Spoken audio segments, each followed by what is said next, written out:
स्वयं परीक्षित जी घर से एक कपड़ा भी नहीं लेकर निकले अपने मोक्ष के लिए, और हम हरिद्वार या तीर्थ पर जाते हैं तो बैग भर कर। इतना बड़ा राजा घर से कुछ भी लेकर नहीं निकला, निकल पड़ा अपने कल्याण हेतु। जाकर गंगा तट पर बैठा। अब सबसे वहां पर विश्वामित्र, पाराशर, वेद व्यास, नारद, ध्रुव, च्यवन, कणक, अत्रि, अनवस सभी ऋषि बैठे, पर 7 दिन में मुक्ति कैसे हो कोई बता नहीं। इतने में सुखदेव को आज्ञा मिली है और सुखदेव भगवान वहां से निकल। अब इतने बड़े संत आ रहे हैं, पीछे पीछे 2000 लोगों की भीड़, जय जयकार बिल्कुल नहीं। पीछे 5-4 बच्चे चल रहे हैं, वो भी किस लिए? केवल कोपिन पहनी है केले के पत्ते की, तो नंगा बाबा आ गया, नंगा बाबा आ गया चिढ़ाते हुए चल रहे हैं। सुखदेव मुनि की आदत की किसी घर से भिक्षा नहीं मांगते। एक गाय को दूने में 6 मिनट लगता है, उतने किसी के द्वार पर जाकर खड़े हुए, किसी ने दिया तो ठीक वरना चल। सुखदेव मुनि को जैसे ही सबने आते देखा, कहा परीक्षित तुम्हारा कल्याण हो गया। बोलिए सुखदेव भगवान की, बोलिए कृष्ण कन्हैया लाल की। सुखदेव जी को परीक्षित ने वंदन किया है, उनको आसन पर विराजमान किया है, सुखदेव जी की चरणों की पूजा की, उनसे आशीर्वाद प्राप्त किया और कहा भगवान जल्द से जल्द व्यक्ति की मुक्ति कैसे हो आप मुझे बतलाइए। इति श्रीमद् भागवतो प्रथम स्कंद रूप। यह श्रीमद् भागवत जी का प्रथम स्कंद था। आइए द्वितीय स्कंद में प्रवेश करते हैं, पर पहले प्रेम से कहिए ना जय श्री कृष्णा। सुखदेव जी कहते हैं परीक्षित, तुमने प्रश्न किया है कि जल्द से जल्द मरने वाले की मुक्ति कैसे है। यह तुम्हारा प्रश्न नहीं है, ये सभी के कल्याण का प्रश्न है। सुनो परीक्षित, सतयुग में व्यक्ति की आयु लगभग 10,000 वर्ष, धीरे धीरे त्रेता में आयु हुई 1,000 वर्ष, द्वापर में धीरे धीरे आते हुए आयु बढ़ती गई, कलयुग जब आया तो आयु हो गई केवल 100 वर्ष। सतयुग में 1 लाख, त्रेता में 10,000, द्वापर में 1,000 और कलयुग में 100 वर्ष। पर अब व्यक्ति 100 साल भी नहीं जीते। 35 साल का व्यक्ति हार्ट का पेशेंट है, 20 वर्ष का व्यक्ति मधुमेह का रोगी है, 10 वर्ष के बच्चे के चश्मा लग जाता है। कलयुग का ही तो दोष है। ये आपको सुनने में बहुत कम मिलेगा कि इस व्यक्ति की उम्र पूरी 100 वर्ष हुई थी। 60 सरकार भी रिटायर करती है और अब तो भगवान 60 आते ही नहीं। और कोरोना जैसे रोग आए तो 60 का भी सोचना गलत ही होगा, क्योंकि ये हमारे कारण, प्रकृति को हमने नुकसान पहुंचाया। हमारी इन्हीं गलत कारणों के कारण से ये सब हम पर हावी हुए। पेड़ों का हम जल्द से जल्द ज्यादा से ज्यादा काट रहे हैं अपने घर आले बनाने के लिए।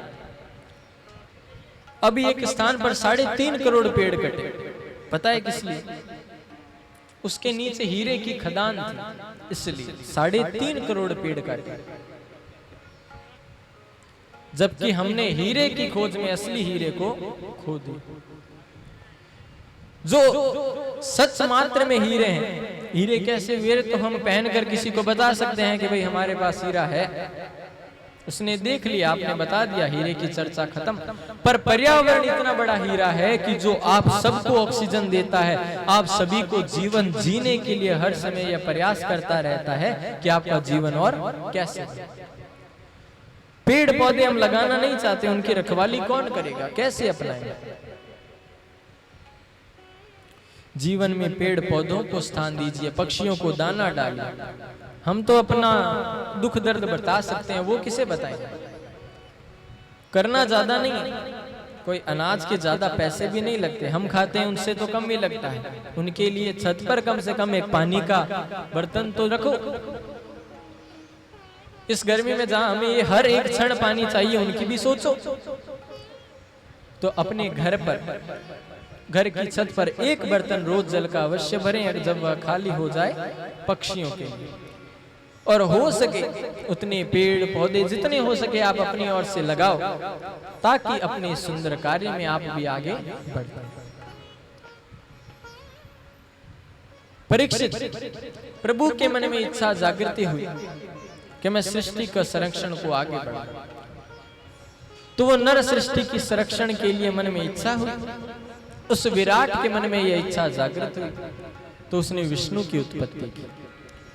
उस विष्णु की नाभि से कमल तंतु का जन्म हुआ, और उस कमल के फूल से ब्रह्मा जी का जन्म।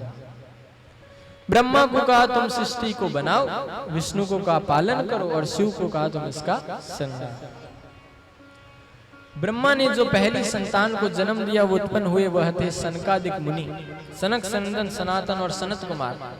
उनको कहा सृष्टि करो, उन्होंने कहा हम सृष्टि और नहीं करेंगे, हम तो भगवान का भजन करेंगे, हमें सृष्टि और नहीं करेंगे। तो क्रोध आया, भ्रकुटी मार्ग से एक रोता हुआ लोहितांग बालक रुद्र ने जन्म लिया। बोलिए रुद्रदेव भगवान की जय। रुद्र का जन्म। अब इसी क्रम में ब्रह्मा के शरीर के दो भाग हो गए, एक से मनु, एक से शत्रुपद।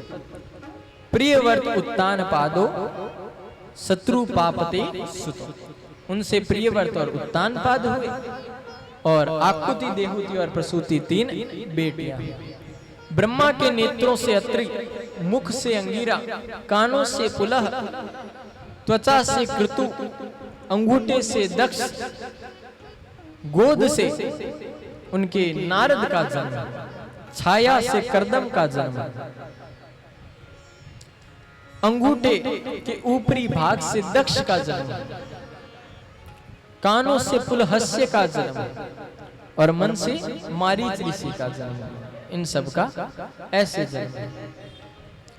उसके बाद भगवान ने सोचा सृष्टि को और बढ़ाओ, तो एक तत्व मन बुद्धि चित्त कर्मेंद्रिया ज्ञानेंद्रिया, पृथ्वी जल वायु अग्नि आकाश, गंध रूप रस स्पर्श और शब्द, इनका एक संलग्न बनाकर भगवान के एक रूप की उत्पत्ति हुई, जिस रूप का नाम था विराट स्वरूप। बोलिए विराट भगवान की, जिन्हें हम नारायण भी कहते हैं। लाखों मुख लाखों भुजाएं, इस विराट स्वरूप से ही सृष्टि की उत्पत्ति हुई। मुख से जो वर्ण बोला उससे उत्पत्ति हुई ब्राह्मण की। विराट के मुख से उत्पन्न हुआ ब्राह्मण। भुजाओं से क्षत्रिय, जंगा से वैश्य और पैरों से शुद्ध। ब्राह्मण को कहा नीचे जो 3 वर्ण है इनकी पूजा पाठ पंडिताई का काम तुम्हारा, कर्म कांड का काम तुम्हारा। क्षत्रिय को कहा अपने से ऊपर का 1 वर्ण और नीचे के 2 वर्ण की रक्षा का काम तुम्हारा। जात नहीं, वर्ण बनाए भगवान। वैश्य को कहा अपने से 2 ऊपर और 1 नीचे के वर्ण के भोजन सामग्री उनके पेट भरने का काम तुम्हारा। और शूद्र को कहा अपने से ऊपर के 3 वर्णों की सेवा का काम तुम्हारा। मुख से निकला शब्द के साथ सरस्वती की उत्पत्ति। भेड़ बकरी स्थलचर जलचर कटी प्रदेश से उत्पन्न हुई, और कटी प्रदेश बन गया हमारा लोक। कटी प्रदेश से ऊपर 7 लोग बन गए, भूव स्वर्ग मह जन तप सत्य और ब्रह्मलोक। और कटी प्रदेश से नीचे 7 लोग बन गए, भूतल अतल वितल सुतल तलातल रसातल महातल और पाताल।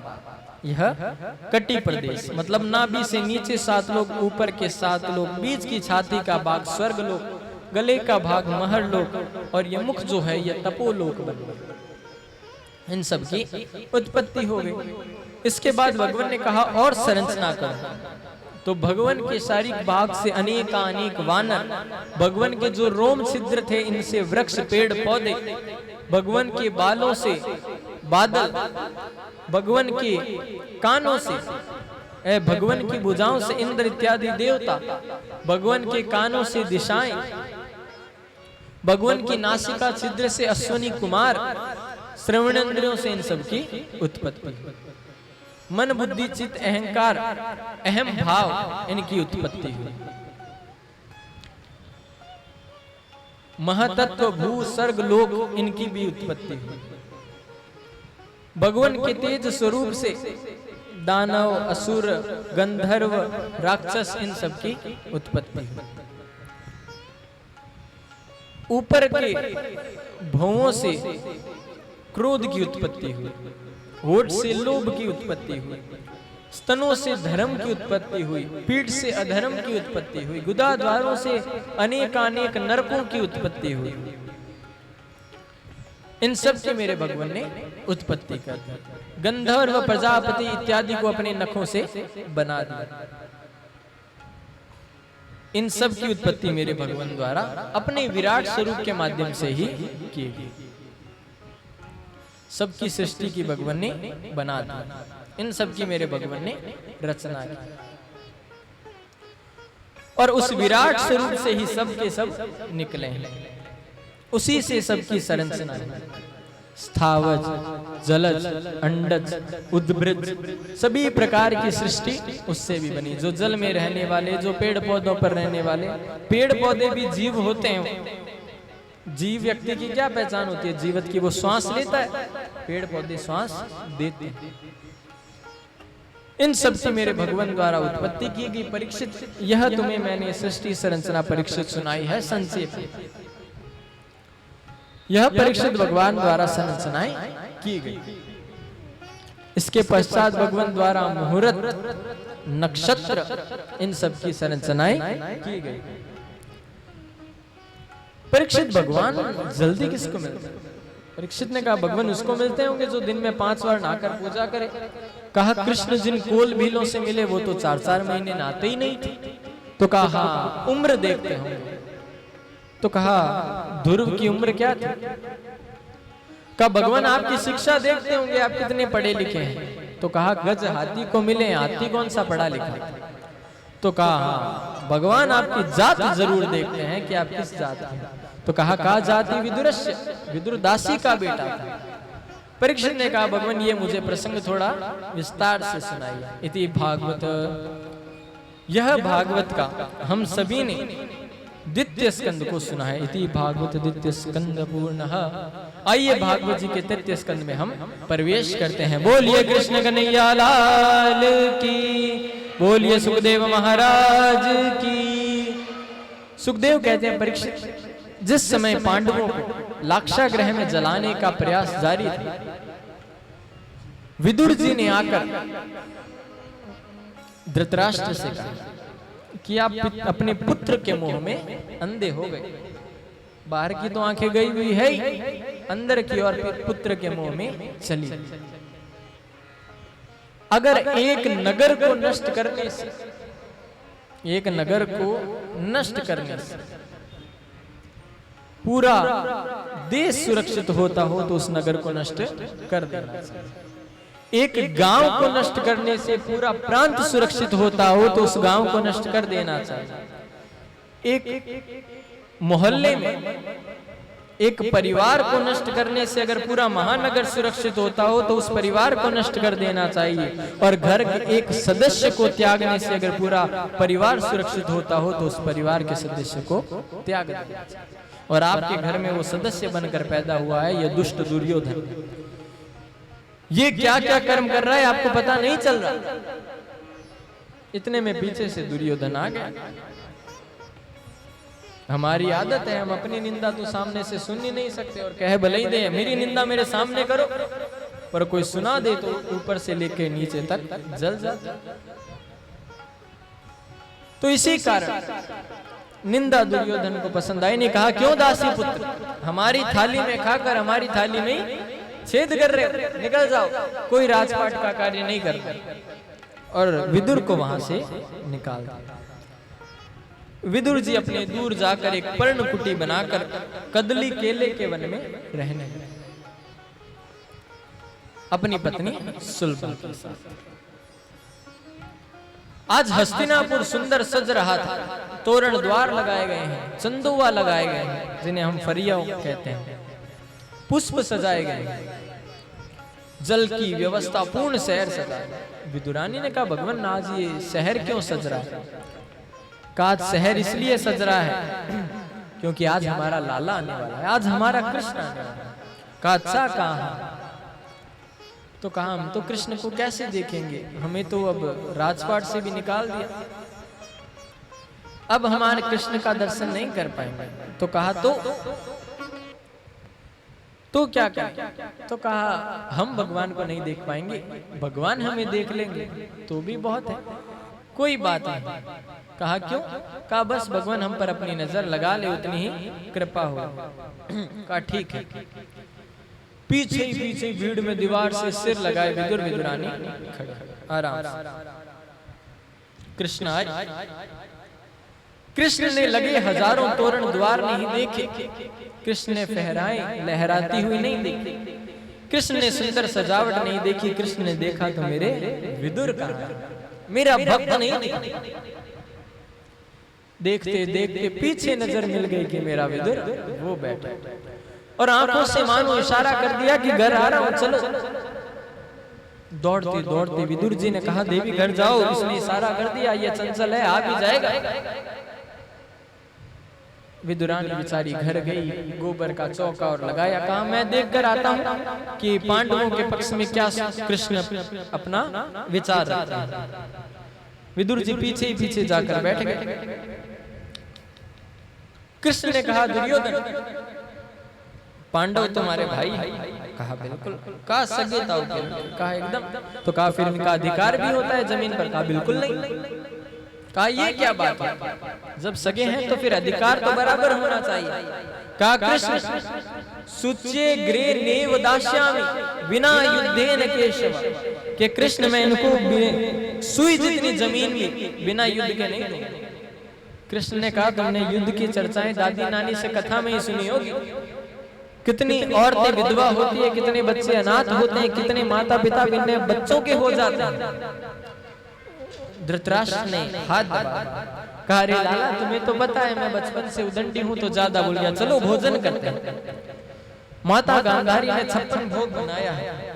कृष्ण ने कहा भोजन दो परिस्थिति में किया जाता है, या तो भोजन करवाने वाले के मन में हो भाव, या भोजन करने वाले को लगी हो भूख। तुम्हारे मन में भाव नहीं और हमें भूख, और भूख होए भी तो हमें तो पहले ही निमंत्रण है विदुर के घर से कि कृष्ण जब हमारे यहाँ आओ तो पहले हमारे घर आना। विदुर जी ने सुना कि मैंने कब कहा, उसी समय उठकर दौड़े कृष्ण के लिए माखन मिश्री ले। दुर्योधन ने कहा उसके खुद के खाने का पता नहीं, वो तुम्हें क्या खिलाएगा? कब निमंत्रण दिया है तो वो जाने कि मुझे भला क्या खिलाएगा। मेरे भगवान पैरों में बिना चरण पादुका पहने चल पड़े, विदुर जी के द्वार पहुंचे और खटखट। विदुरानी दौड़ नहा रही थी, स्नान कर रही थी, पर जैसे ही सुना कि कृष्ण है, जिस रूप में थी स्नान करते हुए वैसे ही बाहर आ गई। क्यों? क्योंकि मन में उस समय फिर कृष्ण बैठ गया कि बाहर कौन है? कृष्ण। कृष्ण का नाम जैसे ही सुना कि वो अपना सुध बुध सब खो, दौड़ कर आकर के दरवाजा, अरे लाला तुम आ गए, आओ आओ ना, अरे कृष्ण अंदर आओ, बैठो। लो कृष्ण यहाँ बैठो, ये लो। जो बाजोड़ थी, जो पाटा था वो लगाया। कृष्ण अरे नहीं लाला ऐसे यहाँ, ये सही। कृष्ण वहां, अरे लाला ये जगह भी अच्छी है, तुम इधर बैठ जाओ। कृष्ण बैठने लगे, पूर्ण कुटिया में मेरे कृष्ण को घुमा दिया। अंत में एक कोने में ले जाकर उस बाजोट को उल्टा रख दिया और कहा लाला यहाँ। कृष्ण तो वहां पर। कृष्ण ने कहा काकी भाव में बह गए। और कृष्ण को क्या चाहिए? भाव। भाव का भूखा हूं मैं, बस भाव ही एक सार है, और भाव से जो मुझको बदले उसका बेड़ा पार। बिना भाव मुझे कुछ देवे मैं कभी लेता नहीं, और भाव से एक पुष्प भी दे दे तो मुझे स्वीकार। भाव की अधिकता होनी चाहिए। कृष्ण वहीं बैठ गए, कहा की बड़ी भूख लगी है, कुछ खाने के लिए। कहा लाला अभी लाई, ऐसे तो बाबा गए माखन मिश्री लेने के लिए, लेकिन फिर भी मैं लेकर आता। जाकर के कदली का वन था, सो केले तोड़ लाए। केले लाकर के कृष्ण को दिए और छिलका उतारे, छिलका मेरे भगवान को अर्पण करे और केला उठाकर दूर। कृष्ण भी इतना भाव था तो स्वयं खाने 40-45 केले खाए। कहा काकी मजा आ गया, सच आनंद आ गया। इतने में बाहर से आवाज आई विदुर जी। विदुर जी आए, कहा बाहर आओ जल्दी। जैसे ही बाहर गए, कहा क्यों हल्ला मचा रहे? कहा कृष्ण आने वाला, ये तैयारी करनी है, वो करनी है, ये करना है, वो करना है। कहा जो आना था वो अंदर आ गए, शोर मत करो, अंदर चलो। जैसे ही अंदर गए, कहा ये क्या किया? तब विदुरानी को होश आया, मैं कृष्ण को केले खिला रही थी। कृष्ण तुम बोले? कहा अरे मैं केले खा रहा था, पता ही नहीं चला। तो विदुर जी ने कहा मैं कृष्ण माखन मिश्री लाया हूँ, ये खाओ। कृष्ण को एक बार माखन खिलाया, फिर जैसे ही कृष्ण को मिश्री खिलाने लगे, कृष्ण ने विदुर जी का हाथ पकड़ लिया कि काका सच कहें, जो स्वाद उन केलों के छिलकों में था वो इन आपके माखन मिश्री में बिल्कुल भी नहीं है। जो स्वाद उनमें आया, जो केले के छिलके में थे। देखिए कहने को तो हम भी कहते हैं, आरती में गाते हैं ना, स्वामी सब कुछ है तेरा तुझको अर्पण, क्या लागे मेरा स्वामी ओम जय जगदीश। गौर कीजिए। और जिस समय मंदिर जाने की बारी आती है तो बाजार पे जाके पूछा जाता है सबसे सस्ते फल कौन से हैं? यही होता है। मंदिर में सेब अनार तो कोई लेकर जाता नहीं, अक्सर केले ही चढ़ाए जाते हैं। मैं ये नहीं कह रहा महंगा चढ़ाओ, पर जो चढ़ा रहे उसमें भाव तो सही। दुकान में पहले ही जाकर के सस्ता दे दो, भाव तो वहीं खत्म। दादी घर में आरती तो बड़े प्रेम से करती है, तेरा तुझको अर्पण क्या लागे मेरा ओम जय जगदीश हरि रामू।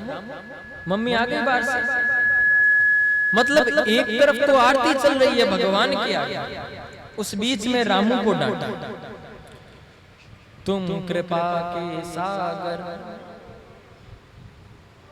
ये कब आया? मतलब कर तो रही है आरती और ध्यान है चारों ओर, घर में कौन आया कौन गया, किसने चाय बनाई, किसने क्या किया। ऐसी पूजा काम की नहीं। भगवान कहते हैं तुम एक क्षण में भी अगर मेरी पूजा कर रहे हो तो उतनी भाव से करो, अगर उसमें भाव नहीं है तो कोई मतलब नहीं। अगर भाव नहीं है तो भी चलेगा, पर एकाग्र मन फिर मेरी ओर होना चाहिए। भाव कुभाव अलग आलसहु नाम जपत मंगल विसिदसहु। पर जब उसको पूजो तब एक पैसे गिनते हैं, उस समय कभी घर वाले याद आते हैं क्या कि घर का ये सदस्य कहाँ है, वो कहाँ? उस समय छुप के गिने जाते। और जब भगवान का नाम लेंगे पड़ोसी भी याद आ जाए। उसका क्या, अरे उसके देख के आता हूं, भगवान आपको ये बाद में याद कर। मतलब भगवान से इतनी दूरी किस लिए बना? जो हमें बना रहा है हम उससे अपनी दूरी बना। प्रेम से कहिए ना जय श्री कृष्ण।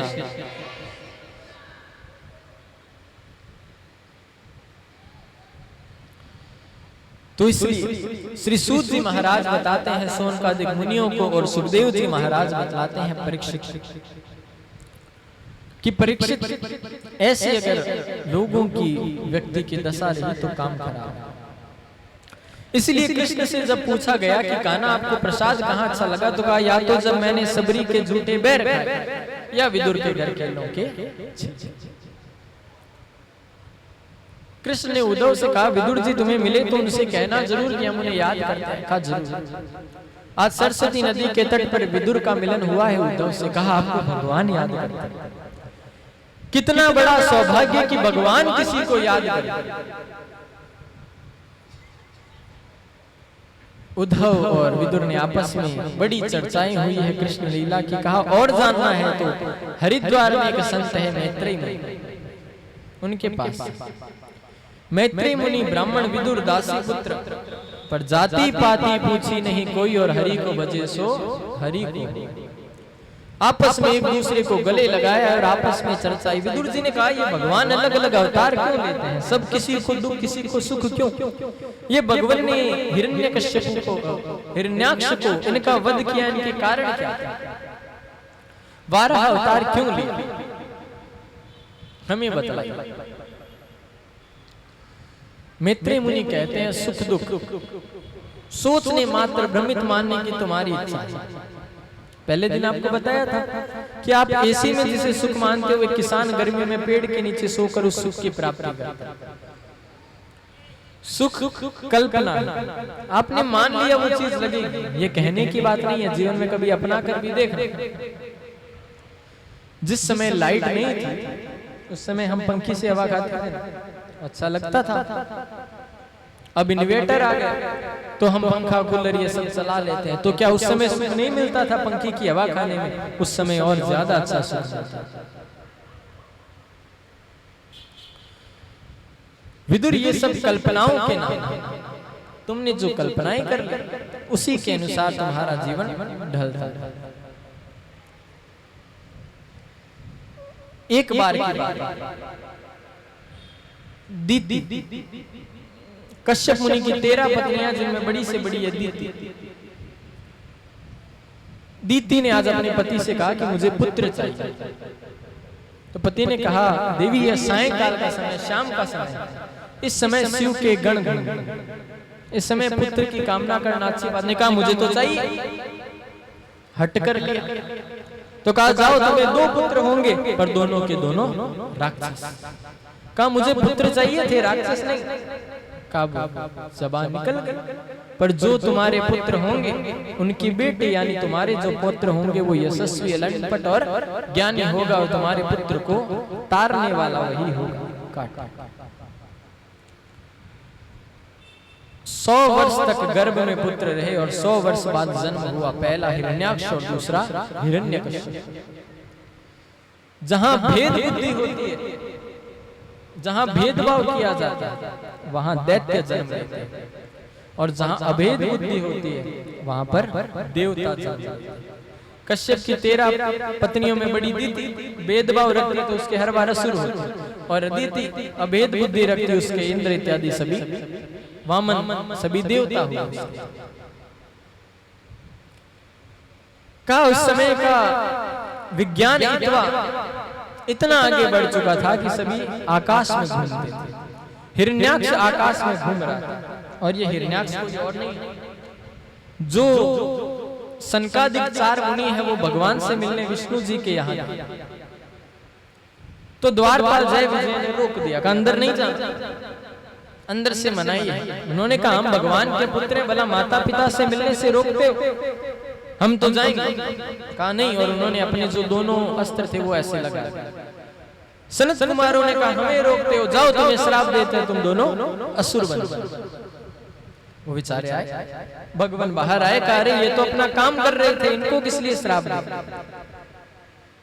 और भगवान ने उन्हें पुनः आज्ञा दी कि इतने का इतना तब तुम वापस जाकर करो, क्रोध के कारण उन्हें से नष्ट कर। बद्रीनाथ धाम गए और वापस उन्होंने तब